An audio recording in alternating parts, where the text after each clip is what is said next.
School की छत गिर जाए तो सारे सरकारी स्कूलों का ऑडिट करा दो। पुल गिर जाए तो सारे पुलों का ऑडिट करा दो। फ्लाईओवर गिर जाए तो सारे फ्लाईओवर का ऑडिट करा दो। लेकिन उसके बाद भी ऐसे हादसे क्यों होते हैं? अब मैं आपको 2-3 घटनाएं बताता हूं इसी स्कूल को लेकर के। पहली बात तो जब बच्चों के लिए कहा गया कि आज प्रार्थना कमरे में होगी क्योंकि बाहर बारिश हो रही है, छत टपक रही थी और उसमें से कुछ वो कंक्रीट के डेले नीचे गिर रहे थे। बच्चे भागकर बाहर गए टीचर के पास कि मास्टर जी छत टपक रही है, इसमें से ऊपर से वो भी गिर रहा है, मिट्टी भी गिर रही है। डांट के उनको भगा दी कि अंदर जाओ चुपचाप, और अंदर जाने के कुछ सेकंड के बाद स्लैब गिर गई। फिर पता चला कि 4 साल पहले इस स्कूल की मरम्मत भी कराई गई थी। तो कैसी मरम्मत हुई होगी? वो किसकी देखरेख में हुई थी? कौन था ठेकेदार? कैसी छत बनाई थी? कैसी मरम्मत की थी कि वो 4 साल में गिर गई?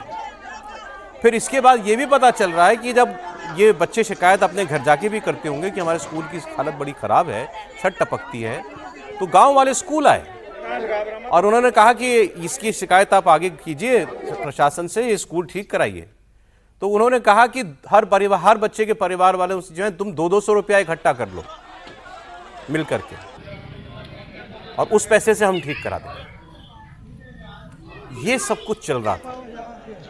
और किसी बिल्डिंग की कंडीशन कैसी है, रोज उसी स्कूल में ये तो बच्चे थे, उस स्कूल में जाने वाले प्रिंसिपल को, टीचर को नहीं पता था कि ये इस हालत में पहुंच चुकी है इमारत। और उसके बाद फिर हम मुआवजे की और नौकरी की घोषणा कर देते हैं। सरोज, ये घटना तो होती रहेंगी क्योंकि किसी भी नेता का बच्चा सरकारी स्कूल में नहीं पढ़ता, वो सारे बड़े स्कूल्स में पढ़ते हैं। किसी नेता का बच्चा सरकारी स्कूल में पढ़ता नहीं है। और अभी एक मैं रिपोर्ट देख रहा था कि शिक्षा विभाग ने एक रिपोर्ट सबमिट की थी कि राजस्थान के अंदर 2256 स्कूलों, सरकारी स्कूलों की हालत बहुत जर्जर है, जिसमें से 40% किसी भी समय स्कूल गिर सकते हैं। लेकिन सरकार के पास उसको ठीक करवाने का बजट नहीं है। और जब कलेक्टर से भी पूछा गया कि झालावाड़ के कलेक्टर राठौर से कि भाई ये स्कूल के जर्जर की, तो बोले मैंने तो पहले ही कहा था कि जो जर्जर है वो स्कूल बंद कर दो। हाँ, मतलब कलेक्टर ये कह रहा है कि भाई बच्चे पढ़ेंगे नहीं, आप स्कूल बंद कर दो। अब हिंदुस्तान में तो स्कूल बंद करने की एक कंपटीशन राज्य सरकारों में चल रही है कि कौन राज्य सरकार कितने ज्यादा सरकारी स्कूलों को बंद करने जा रहा है। ये तो प्रदेश देश के अंदर चल रहा है। अगर कलेक्टर ये कह दे कि स्कूल की जर्जर हालत है तो उसे आप बंद कर दो। मदन दिलावर अगर ये कह दे कि भाई 2 लाख रुपए हमने दे दिए ना, और जब 5 विधायकों ने पिछले 4 साल के अंदर पूछा कि जो सरकारी स्कूल की जो जर्जर हालत होगी उसके लिए प्रशासन क्या कर रहा है, कितना बजट अलॉट किया गया है, शिक्षा विभाग क्या कर रहा है, तो उस पर मंत्री जवाब नहीं दे रहे लोकसभा विधानसभा के अंदर। ये हालत है राजस्थान के अंदर। और झालावाड़ तो वसुंधरा का संसदीय क्षेत्र रहा है, डीएम कैसे कह सकते रही है, उनका बेटा वहां से सांसद है।